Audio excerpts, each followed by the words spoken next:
Buenas tardes a todos. Good evening. This is Abelardo de la Peña Jr. Let me start again. Good afternoon, everybody. Good evening. This is Abelardo de la Peña Jr., Director of Marketing and Communications with La Plaza de Cultura y Artes, welcoming you to En Casa con La Plaza. As you know, this is La Plaza de Cultura y Artes, our way of bringing these conversations, presentations, performances, and more to you from our home to yours in these pandemic times. Once a month, we turn this over to the Mexican American Cultural Education Foundation, our good friends and partners.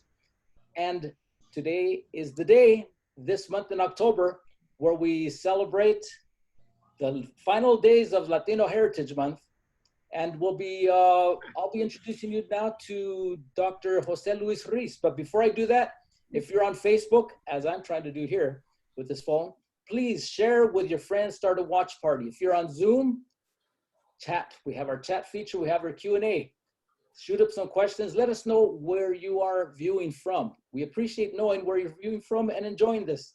So without further ado, let me introduce you to the president of and founder of the Mexican American Cultural Educational Foundation, Dr. Jose Luis Ruiz. Take it away. Abelardo, thank you so much. What a pleasure, friends. What a pleasure to be able to spend this next few minutes, an hour with you. And thank you, La Plaza, for being such great host. And we, as some of you who have been here before are aware, the Mexican American Cultural Education Foundation's mission is to change the distorted and really intentionally incorrect narrative that's being told about the Mexican American people and about the Mexican American community. And we do that by having all these many amazingly successful Mexican Americans who have changed the landscape of California and of the United States. And of course, we couldn't be any happier to have Dan Guerrero tonight with us. He is, somebody has done a tremendous job representing us, representing Mexican Americans, Chicano, Latinos, and the gay community. And that's very powerful. And so many of our Mexican American people have done that. And we continue to be put in this position to believe that our community has not contributed, that our community is just taking away and not contributing to this country. Or, just yesterday, we had a board meeting with our advisory board, the Mexican American Cultural Education Foundation, in which we were talking about the importance of keeping the education going in regards to our community, because our community, the Mexican American community, continues to be maligned, continues to be attacked by unscrupulous people. And certainly, we came out with the decision to continue to focus on the Mexican American issues, because it is a very important issue. And then this morning I wake up and one of our board members sent me this Instagram post. A young actress, Mexican American actress, being harassed in the street because she's Mexican and she's speaking Spanish, and doesn't that make you upset? Doesn't that make you realize that we Mexican Americans really have a long history of having to deal with a lot of unnecessary abuse, And one thing that we talked about on our board meeting yesterday is that we need to be, and we are going to be unapologetically focusing on the Mexican American issues and remind our community who the Mexican American people really are. And the reason why is because often we don't know. Our young men and women don't really know who we really are, because we've been allowed the unscrupulous people like Trump and so many people out there to say things about us for 180 years, and it allows us to really actually believe that. But who are we? Well, let me remind you that unlike all these silly people that sometimes, puts us down, the Mexican American people come from a culture that is over 2,000 years old, the center of the culture of this continent. In the area of Mexico, the greatest civilizations of the continent developed: the Aztecs, the Mayans, the Toltecs, civilizations that were as advanced as European civilizations. And I hope you, young people, because I know thousands of people will see this video, I hope you young people start realizing that our civilization was as advanced and as beautiful as European civilizations at the time. And yes, people have put it down and make it appear like they were savages. They were not. They were poets, they were architects, they were amazing writers and physicians and economists at the same level as Europeans. And when the Europeans arrived to America, they saw Mexico and they realized how it was the center of the culture, and they made Mexico City, the capital of the most important viceroyalty of the continent. And for many, many years, Mexico was, hundreds of years, was the wealthiest part of the continent. If you ever go to Mexico City, you will be amazed to see that it is really a royal city. It was built to be a royal city. No other place in this continent, there are the structures that you will see in Mexico City, the places where kings ruled. It is a spectacular city. Let's not forget that. Let's not forget that our cousins in Mexico are not it's not a drug-infested nation. It is the 12th largest economy of the world, my friends. It's the third economic partner of the US. So Mexicans are not poor. Mexicans are not just asking for or begging for things. Mexico is the powerhouse of Latin America. The economy of Mexico is as large as almost the rest of Latin America combined. So let's be proud. Let's be proud of who we are. And let's not allow people to put us down. Let's change the paradigm, friends. Let's change, let's look down on people that make, that make stories and movies that makes Mexican Americans look like we are just some uneducated group of people. Yeah, of course, Mexicans have built California and Texas and Arizona to be a great place. And then, of course, the history tells us. And this little section that I wanted to share with you is just a reminder that the Mexican culture built California. Mexicans invented the cowboy culture. It's not an American thing. It's a Mexican thing, And of course, when America conquered Mexico, the California and Texas and Arizona, they developed, this effort to minimize the value of people and actually basically enslave in Mexico, our ancestors. And I tell you, although I was born in Mexico City, I can tell you that I have relatives that go as far back as people that live back and forth in Mexico and the United States.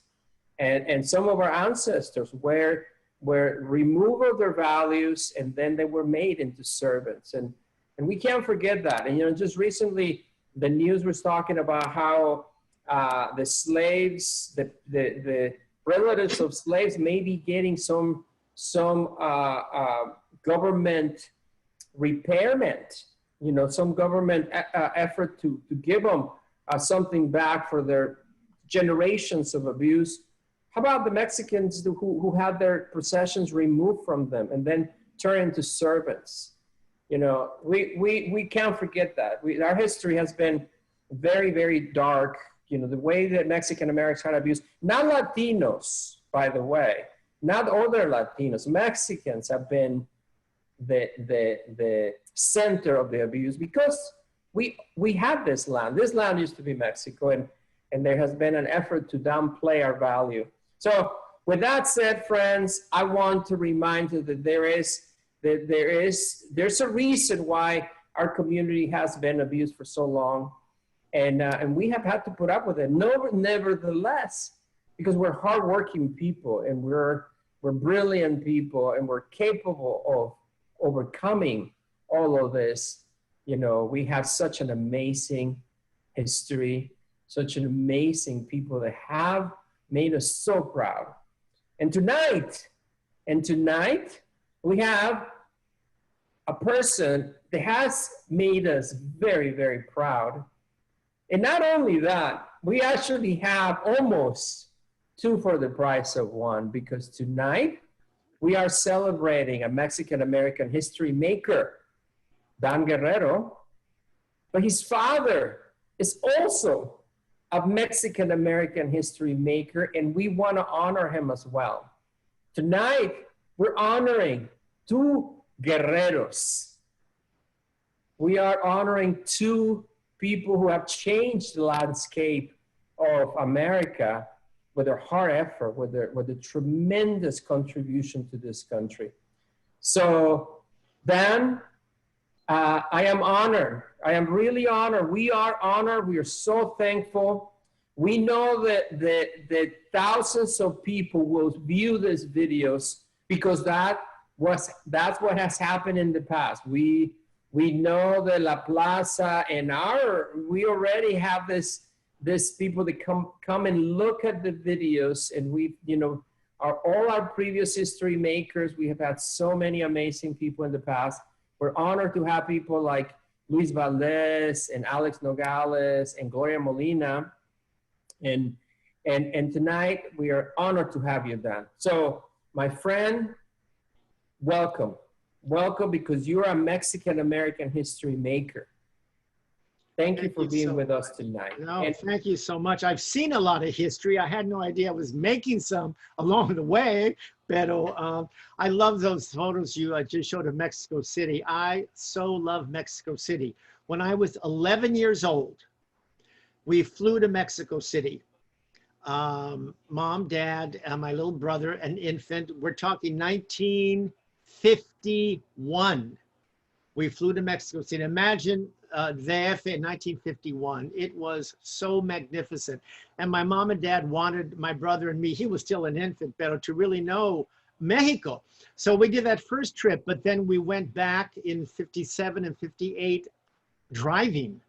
And we drove all the way down the coast and came back up through the central. They wanted us to know as much of Mexico as we could and know the country, and because they were both so proud of Mexico, you know. So I have a great love for Mexico. I've been back, of course, a million times since, but I love Mexico City. That is so wonderful to hear, you know, the pride that they wanted to build in you. And I know I can tell you that I've done that with my children. I have tried to share with them, you know, so they understand that whatever they hear in the news and the unfortunately still on the TV is so distorted from the reality.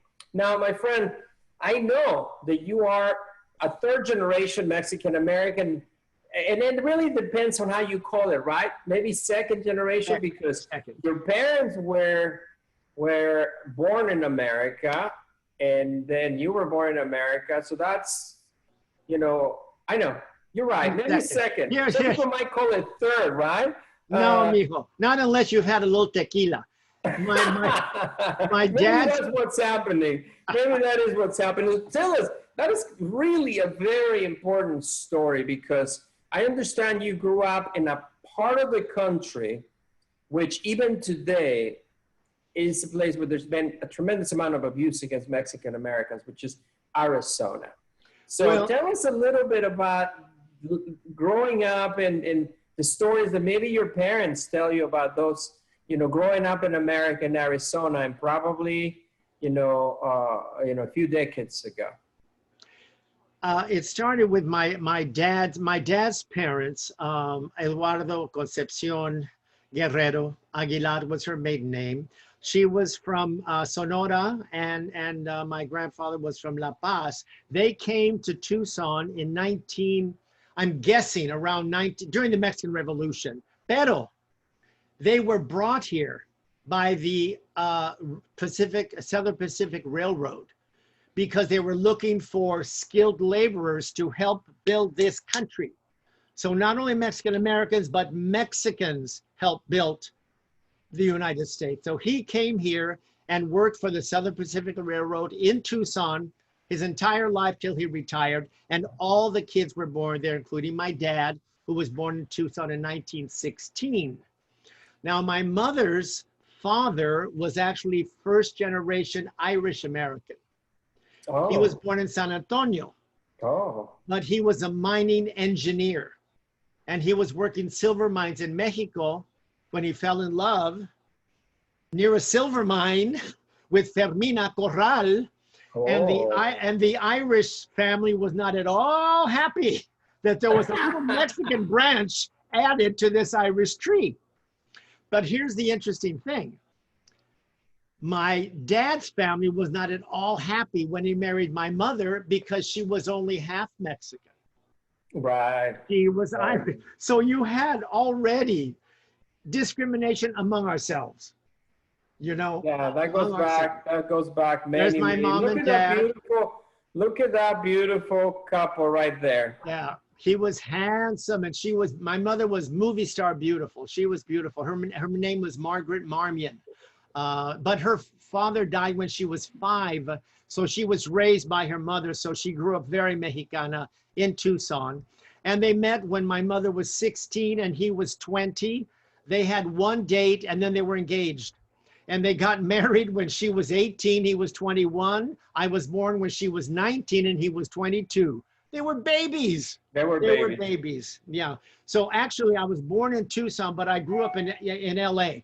I left Tucson by the time I left. We moved to LA so my dad could follow his career, But my dad does talk about those days in Tucson they had different experiences, because my mother was muy blanca. My dad was very Indio looking, so, and my mother lived on the other side of town and my dad lived in the barrio part.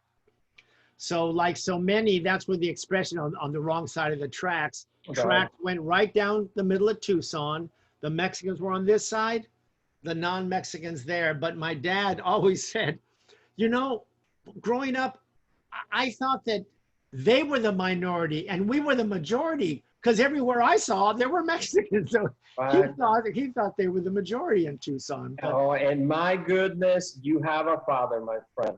Yes. Lalo Guerrero. It must have been very special to grow with such a talented man, such a man full of stories, and somebody that's really done so much or did so much for our community. And tell us a little bit how it felt to grow the son of such a famous Mexican-American Chicano. This, by the way, is his first, look, he was 15, 16, he's second from the right. That's Los Carlistas, and they used to play at the Charro Cafe in Tucson back in the 30s. And by the late 30s, he was already coming back and forth to LA. He was recording in the late 30s in Spanish in Los Angeles, late 30s. Wow. And he was singing on Calle Olvera, but his English was perfect, as was his Spanish. So he wanted to be able to sing in English or Spanish, but there was no way. Why? Well, he said, Tommy Dorsey was not going to hire a 6-foot brown man. It just wasn't going to happen. And so, a fuerza, he loved his Mexican culture and his music, but he really had no choice. He had to just sing in Spanish. Yeah. So he had a beautiful voice and he could compete talent-wise, but not at that time. Yeah. So he has been, looking into his history. I got an opportunity to read something that he wrote in one of his interviews. He said he felt that the people that he was trying to perform to, they could not conceive of a Mexican, especially someone that was brown and looked more Indian, sitting out there and singing like Bing Crosby. So he was, in a way, as you just mentioned, kind of forced to just perform to perform to the Mexican American people, although his talent could have, been superior to anyone around. And isn't that upsetting in a way? And of course he did amazing and he overcame all of that, but that must have been upsetting for him that he had this limitation imposed to him. But you know what? He had this gift. He did not dwell on things. I produced with Nancy de los Santos a documentary on him called Lalo Guerrero, the original Chicano. And I called it that because he's of that first generation born in the US who when they were at home and in their barrio, they thought they were in Mexico. And it wasn't until they went to school they realized they weren't. That first generation that had to balance the two worlds as we balance it today, really. Pero it worked eventually in his favor but in the documentary, I tried to get him to talk about the discrimination in those days and what it was like. And you know what? He was like, well, yeah, but you just went on and you had to, and it's not that he was suppressing it. I think he experienced it and accepted it and then moved on. He just didn't let it. He was the most positive, cheerful man ever. He could have been very bitter. Believe me, he could have, but no. And in a way he used it. Oh, that's when he got his Alma Award.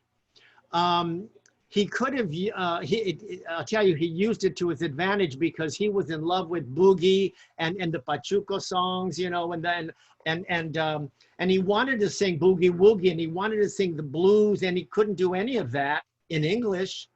So he did it in Spanish. And he started to write all those Pachuco songs back in the 30s or 40s. And then in the 70s, Luis Valdés used them in Zoot Suit. So that's all his music. He did not write them for the play. He wrote them and recorded them back in the real Zoot Suit era. And he brought that kind of music to Spanish. He brought calor to the radio, to the airwaves through his music, So he was an activist using his tool, which was music. The arts and activism are very interconnected. A painter uses his brush. Lalo Alcaraz uses the cartoon strip. Luis used theater to create the Teatro Campesino to get Caesar's message across about the UFW. So the arts and activism have long been comfortable bedfellows, and he uses music. Yeah, and he definitely he brought a lot of pride to our community and a lot of understanding on who we are, and in a time that was difficult. And you my friend, you had also a difficult upbringing. I mean, you grew up in East LA. You grew up a Chicano, and not just a Chicano, but a Chicano who was gay. And that was a difficult time to be either one of those two, right? Yeah. Tell us a little bit about that. It was tough to be either, and I was both, And first of all, it was interesting because actually in the early 50s, let's talk about my teen years in East LA, we were Mexicans. We weren't even Mexican Americans yet. We were Mexicans. Even though we were born here, we were Mexicans. Then we became Mexican Americans, then Chicanos, then Latinos, then Hispanics. At one time we were white, and then one day we woke up and we were brown on the census, and so we just can't figure out who we are. They don't know who the hell we are. And so all that's going on. And at the same time, I'm a gay boy. In the 50s, I wrote a play, as you know, called Gay Tino, and it's about that intersection because don't forget, just as there were no Latino images, really. We had the Cisco Kid on TV, you know, we had a couple things, but hardly, historically, of course, it was full of baloney, and it was nothing compared to what we were doing. We were basically invisible, you know. Invisible. And the gay community was also invisible. You know, when I realized I was gay, by the time I was, I don't know, 11, 12 years old, there was no out and proud celebrity on a magazine cover. There was no movies about gays. There was nothing, you know, so you were very isolated in a way, both as a Mexican and as a gay man. And for me in particular, because I wanted to go into, I discovered musical theater early on, and I in love with it. And I knew that in LA, it was very different. I moved to New York City when I was 21, and I lived there for 20 years, all my 20s, all my 30s. I moved back when I was 40. Look at how cute I was. Isn't life vicious? Isn't life mean? Yeah, yeah. Yeah, that's what I isn't that interesting, my friend? You know, you know, we Mexican Americans, and I'm sure you tell me in previous conversations that we've had that in your case, not looking Mexican was maybe even a disadvantage because people didn't know what you were. And they would say things about you were something else. You were too Mediterranean that you mentioned, right? They didn't know what I was, and very often in school they'd say things to me about, oh, those dirty Mexicans, and I'd have to say I'm Mexican, and they're like, no, you know, it was very difficult. But the interesting thing is that was Los Angeles. When I moved to New York, they didn't know what I was, and then when they realized I was Mexican, it was exotic. I was like Frida Kahlo, for God's sake. It was exotic there, as opposed to being something in Los Angeles. And so it was not an issue. You know, everyone knew I was Mexican. I was the only one in the Broadway community that had a tree with Mexican decorations on it. And my mother would send tamales, you know, special delivery airmail so I could serve them at my Christmas party. So everyone knew, but it didn't define me. I was Mexican, but it didn't define me. And in LA, as in today, I feel, it totally defines you. That's what you are. Never mind. Everything else is secondary. You know, I knew that things were going to be limited for me if I stayed in LA. I'm talking the 60s, 70s. I knew it was going to be limiting, and I felt it would be different in New York, and it was, and I loved it. Yeah, that's very interesting to understand, and that. The reason why it's limiting and the reason why we continue to fight this situation is because of the terrible opinion and the terrible things that the media and we continue to hear. In other places, even sometimes in Europe, Mexican American or Mexicans are considered something very special. Oh, you know? yes, yeah. But not in the Southwest of the United States. And we need to put an end to that. To be honest, we have to put an end to that because the stories told, as we just said earlier today, are completely false. There's not even close to what we really are. And you, of course, you'd represented us very well. So tell us a little bit about. Can I interrupt here? Please. You mentioned Europe. I produced a night of Chicano and Tex-Mex music in Paris at the Cité de la Musique. Wow. And it was Dad and 4 musicians and Flaco Jimenez and 4 musicians. And let me tell you, they tore up the place. And it all happened because of a Chicana from West Covina. Really? Roxanne Frias moved to Paris, I'm sure following romance that always happens. And she went to Paris y se quedó. And she went, the Cité de la Musique is a government-run venue. Beautiful, beautiful place. And she said, they do world music. And she said to them, why don't you do Chicano music? And they said, qu'est-ce que c'est Chicano? What's a Chicano? Just like they do here, just like a lot of Americans. I love your French. Oh, but the girls, they're very French. So God bless her. She talked them into it. And the greatest thing, and what the greatest thing was, Jose Luis, we did one night, and it was part of a weekend of American Music Festival. Chicano and Tex-Mex was considered American music. It is American music. Which it is. And in Paris, let me tell you, the place was packed and it was fantastic. It was the most fabulous experience, you know. Yeah, they didn't speak Spanish. Some did, I guess, but it was tremendous. Yeah, so Europe has a very different picture of us.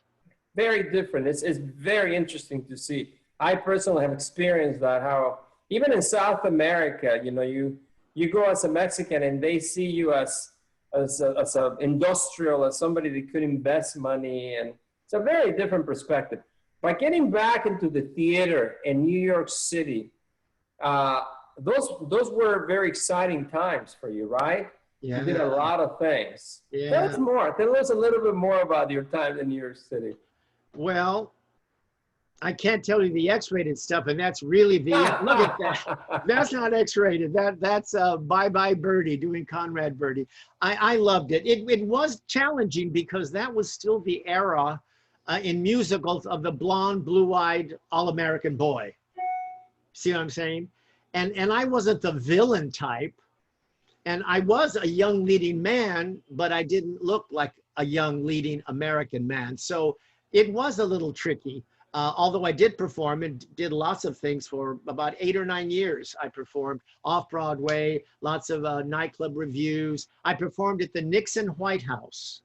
I performed at the Nixon White House because I was doing an evening of Cole Porter music in a review in Washington. Someone saw it and asked us to perform at the White House. So it was a very exciting time. And then I, quite by accident, started working for a Broadway theatrical agent. And she said, you can still go on auditions, but I need some help. And pretty soon I really loved it.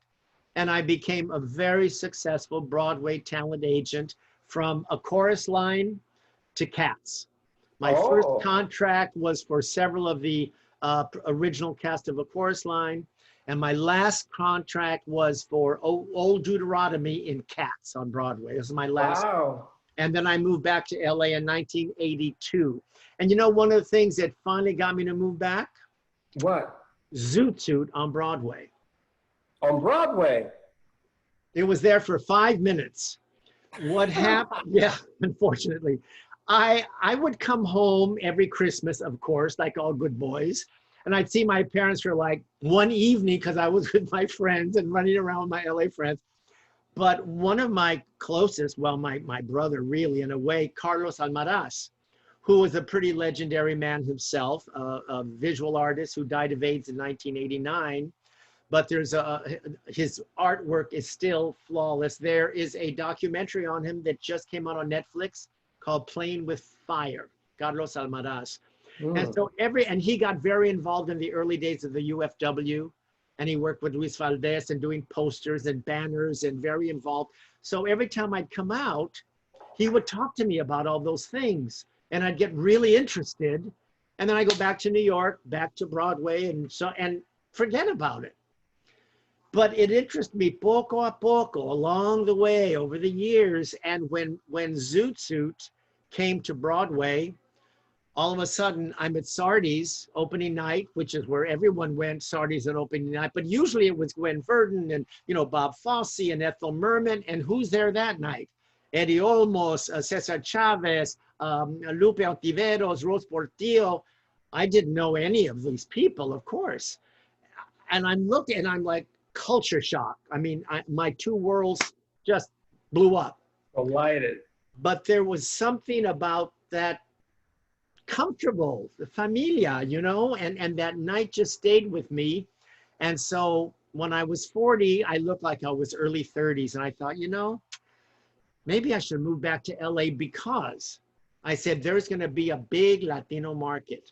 And in 1982, there were very few Latinos with my background. I wasn't trying to cross over the mainstream. I had been in the mainstream for 20 years. Right. I crossed over como tonto to the opposite direction because I move out here There's no Latino market. Right, There is right. nothing. There's a handful of actors, no Latino producers, writers, director, nada, nada. But It took years to start to build. yeah, but you were a pioneer, and you didn't just do it for you. You did it for all of us. And Yes, it I know was. you, and we thank you for that. We thank you for maybe it was a sacrifice because you had a successful career in the mainstream and sort of forgotten a little bit about the roots, and we all have, you know. But Yeah. then look at that, you've really become an activist. You've been an activist again, not just for the Mexican Americans and Chicano people, but of course for the gay people as well. You know, and it's such an important thing that to remember our roots and to remember that we cannot forget who we are. And look at that. That's you. Tell us about this picture. This is when SB 170 was in Arizona, and MALDEF sued the state of Arizona. And that's Dolores Huerta, Linda Ronstadt, and a friend of Linda's. And we did a big march in Tucson. There were like 10,000 people marching in Tucson. And of course, Linda was born and raised in Tucson. And for us to be marching against our home state, the home of our birth, was very, very emotional, you know, because we couldn't believe what they were doing to our people, you know. Yeah. But the activism came very late, and it came in chapters, because the truth is I came out here, and my New York friends used to call me a born again Hispanic, because I became Mr. Chicano. You know, I started doing events for Carmen Zapata at Bilingual Foundation of the Arts. I was on the board of the Latino Theater Company with Jose Luis Valenzuela and Evelina Fernandez, and I started to want to produce Latino product, and I was just I wrote weekly columns and articles for a trade paper, Dramalog. I interviewed Jimmy Smith when he first arrived here to do LA Law. I produced the Paul Rodriguez show. First time ever Salma Hayek was on US TV. So I was able to make a living and eat, but do something that was important to me. It was something I loved, but I was doing something important. I was, like so many of us, you know, in the arts, we're telling our stories, because if we don't tell our stories, who the hell is going to tell them? You know, we have to. So it wasn't a sacrifice. It was a blessing that I was able to make a living and celebrate my roots and my raza. And then after I wrote Gaytino, then it became the Gay Latino. And then I kind of got into that too.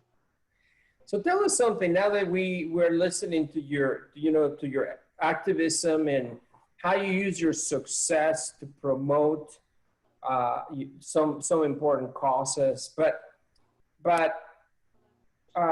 we understand that you were very successful in New York, you know, and you've been very successful in California. How, you know, my first question that maybe involves our big audience that will be listening to us. What advice did you give them? Because you obviously been very successful. You've done a lot. How did you achieve such success? What advice do you give our friends? I can't give advice. You know why? Because everybody has their own journey. You know, everybody does. And there's no one way to do it. Well, what I did was, you can't do it that way. Everybody has their own path, you know.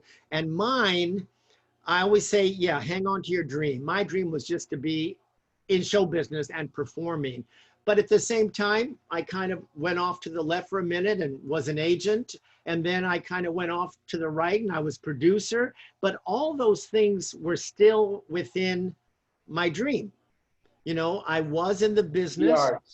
The arts, I was in the business. And for me, the extra cherry on the Sunday is that I was celebrating Chicano culture, getting our stories out there. As recently as 2 years ago, I directed a mariachi opera with a mariachi Vargas, Cruzar la Cara de la Luna. It was beautiful. Pepe Martinez Jr. was our wonderful, wonderful, musical director. We had the Vargas on stage for this beautiful story. There it is, about immigration. It was at the time it was called the Performing Arts Center up in Northridge. It's now the Soraya. It's a beautiful, beautiful venue. And this is about those that travel to El Norte. That's what it's about. As you see, that young lady there is crossing. So to be able to be in the arts and to tell our stories is magic. But there's no advice on how to get there. The thing is, you just got to keep moving. You got to keep moving, and trust me, after you've been around like I have, and people do little bits like this, they think I just sail through having fabulous days, job to job, great, No. There were plenty of dark moments, plenty of times when you were sure you were never going to work again, plenty of times that you were like, what the, it's hard. But what isn't hard? Any business is hard, so you may as well do what you really love. When I left for New York, my parents wanted me to, no, you've got to finish college. I just went to 2 years at East LA College. They wanted me to go to UCLA and to finish, to have something to fall back on.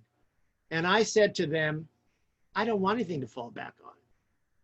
I'm not going to fall back. I had no intention. It never once in the darkest times in New York occurred to me to come back home. I knew I had to be in New York. I needed to be in New York for as long as I was.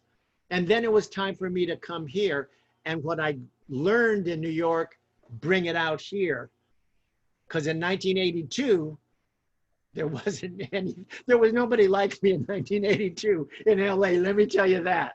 Now tell me something. Do you feel that today, and I have to say, I have my opinion on this, but do you feel that today Mexican Americans have much better opportunities than you had in the 1880s too? Oh, absolutely. Absolutely. Do we still have an incredible long way to go? Yeah.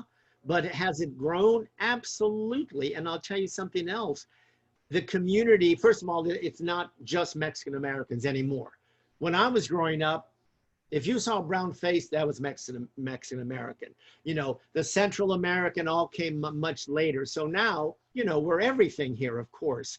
But it's a very supportive community. And that's what I love, because there was a time, unfortunately, when there was so little, an actor might not mention an audition to somebody else because they really want that job, or, and now it's very familial and everyone is very supportive of one another, whether it's a Puerto Riqueño, a Cubano, a Mexicano, Chicano, whatever, it's very supportive.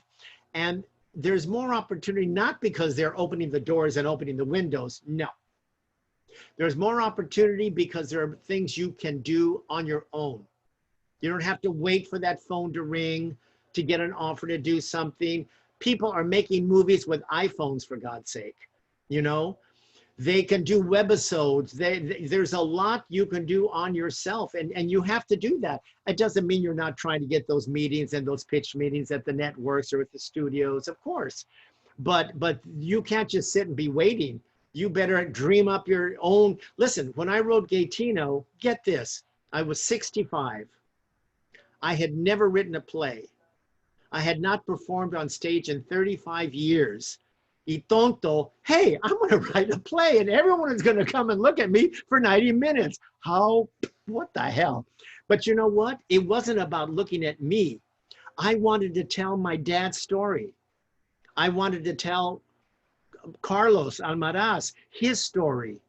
I wanted to tell and celebrate Chicano history. I wanted to celebrate the gay experiences I lived at. That's what it's about. It wasn't about me. I'm merely telling you stories of what it was like being Mexican in the 50s, the 60s, whatever, being gay. That's what it was about. It was sharing those stories, those pieces of history. It wasn't about me. Yeah, tell us more about it. I mean, when are we going to be able to see it again? Are you working on trying to put it up in the theaters again? No, no. And this, I filmed it. It's a film now. I performed it on stage. The premiere was at the Kirk Douglas Theater, the Center Theater Group with the original producer. And then I performed it all over the country, including at the Kennedy Center.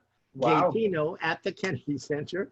But I only did a couple of performances a year because I was busy producing, directing, and if I get a call, that's from the movie, that's from the film.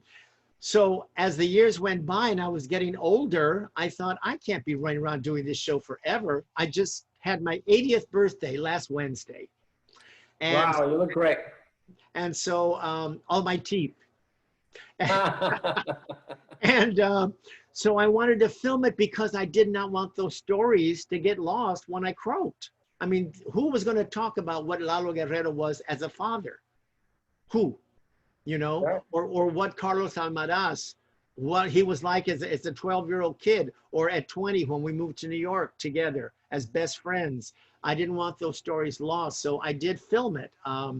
The fall of 2018, we finished everything post y todo in the spring of 2019, and I started to submit to film festivals.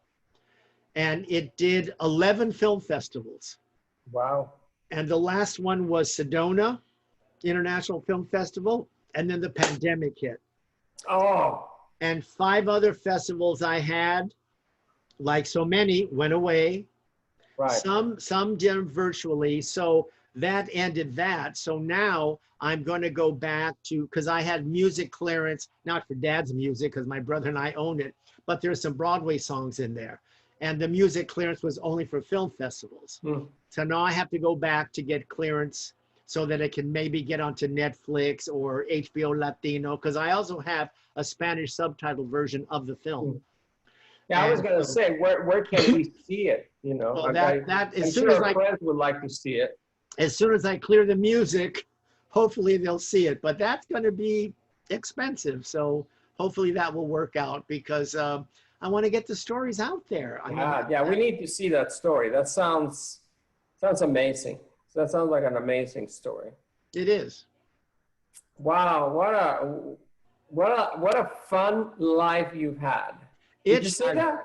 It's been fabulous, honestly. You know, as I say, even with a knocks in the butt, everybody has that, but it's been fantastic. I got to say, it has been really fantastic. And you don't realize, because you're in it, you're in the middle of it. You know, you're just doing it. But then when you reach a certain age and you look back, and then people start to want to talk to you and they want photos, and you're going through it, you're going, damn.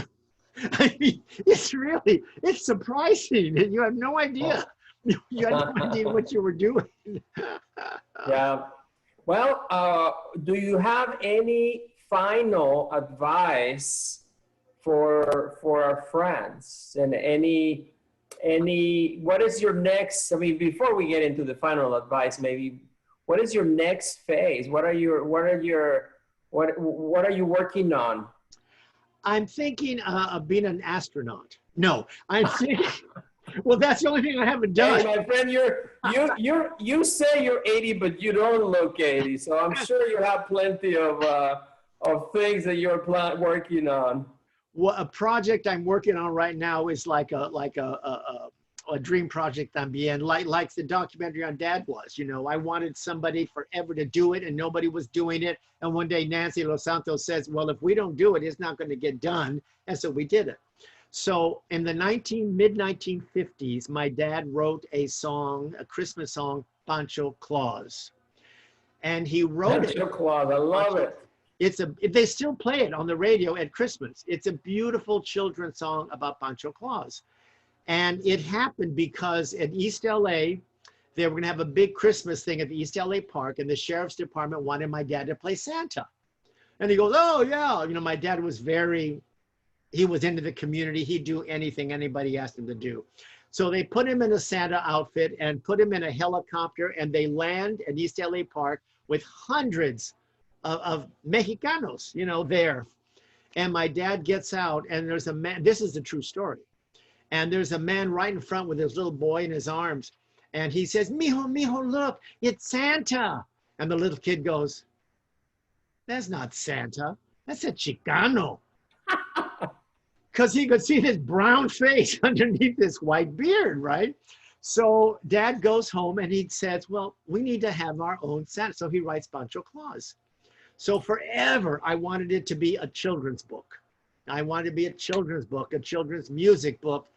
But, you know, I have my own career también, and I'm trying to do that on the side. And yeah, you have too many things, but that's a wonderful story.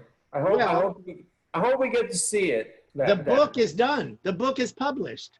And Bob Mackey, the designer, did the illustrations. Oh. But now, here's the pobre. He said, I told him the story. I said, I'm going to do a children's book one day. And he goes, oh, he's a good friend. He says, oh, I'll do the illustrations. I said, are you kidding me? And he did. And they're beautiful. It's on Amazon. But anyway, the next step was a movie. And so my friend Louisa Lashin, who's a wonderful TV writer, she got credits from here to there. She and I have written a live action film about Pancho Claus, a Christmas movie. And right now, our managers are pitching it, and there's a lot of interest, let's just say. So we're hoping it'll be on TV Christmas of 21, if we're lucky. Let's hope so. Let's hope so for sure. Because then those little brown kids can have their own brown Santa. Hey, yeah, I Do you want know my that Pancho Claus. all countries in the world have their own Santa or Saint Nicholas, and Mexico does not? Yeah. They have the Tres Reyes. Yeah. But there's no Mexico have Mexican. their own, but Pancho Claus is actually pretty special. I love that. It is. I love that. Any final words, Dan, before I know our friend Abelardo, I see him right there. Yeah, hell with him. He can wait. I will just say this one thing. I'll just say this one thing. You know, it's true. Follow your dream. Just follow your dream. But you got to be flexible because dreams can change. You know, I just want to be a performer. That's all. The other things never even came to mind. And yet I did them. I did them well. And I love them. And they enriched my whole life. And everything that I learned from this, I use there. And everything I use from there, I use there. It all works together. And by the time I got to Gaetino, as a writer, as a producer, as a performer, it all came together like that. So follow your dream. Don't give up. It's not easy. If it isn't that I'm going to drop dead if I can't do it, then don't do it. Really, because it's too hard. Don't say, oh, that looks like fun. You have to, like anything, not just performing, whatever you do, you have to have a passion for it. And you have to do that or do nothing. My mother said to my dad when they first started, he's a musician. You think that her family was happy that he was married a musician? And she said, I knew your dad had to have his music. And I told him, if we live under a bridge, as long as we're together with our kid, I was already born, that's fine. She didn't say, okay, you're married now, time to get a job. And she did not make him give up his dream. She knew he had to have his dream. And she supported him in his dream. That's a story in itself. An amazing mother, an amazing woman. It's always the woman. It's always the woman. Yeah. You know, I can say the same thing about my mom. Of course. For sure. Powerful Mexican woman. You can't beat them.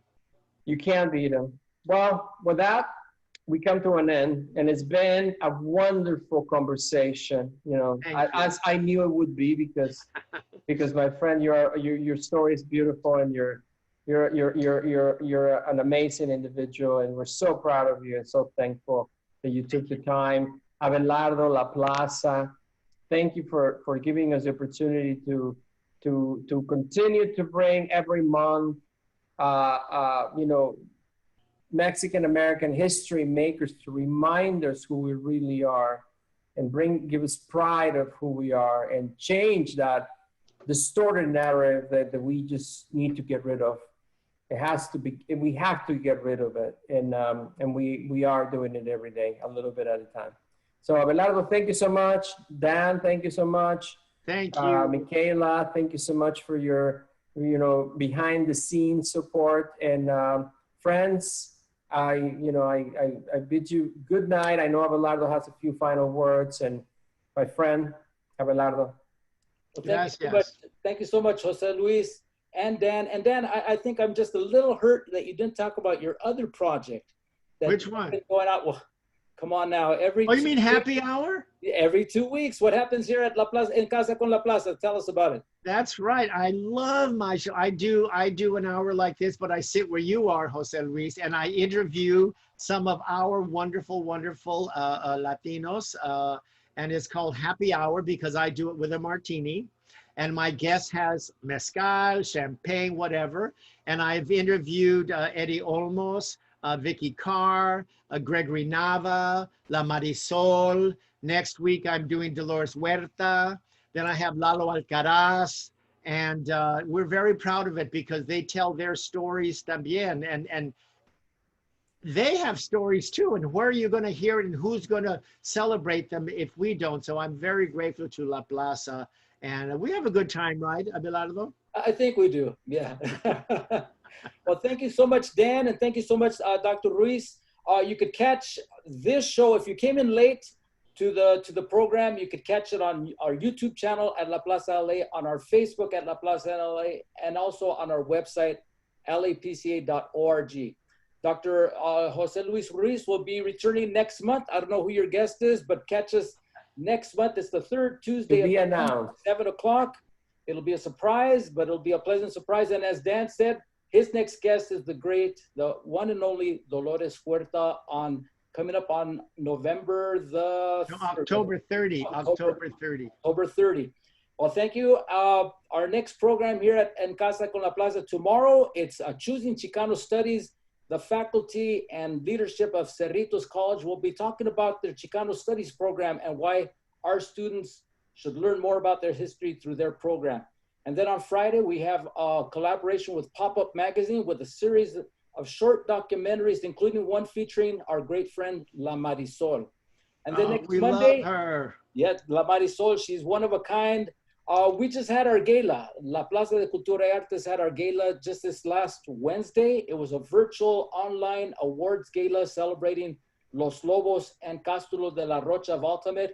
And you could catch it on our YouTube channel, the whole hour and 30 minutes, which included performances by La Marisol, Los Lobos, Jesus Martinez, and with shout outs by Dolores Huerta, Gloria Molina, and so much more. This is in Casa con La Plaza. Thank you so much. Everybody that joined us from Tucson, Murasaki. Yay! Tucson. From Las Vegas, Rosa Padilla. From Minnesota, Janet Moreno. And from all over the U.S., joining us tonight. Thank you once more. Muy buenas noches a todos. Y nos vemos. Thank you. Thank you, Jose Luis. Buenas noches. Thank you, Abelardo. Thank you, Michaela. Bye-bye. Buenas noches.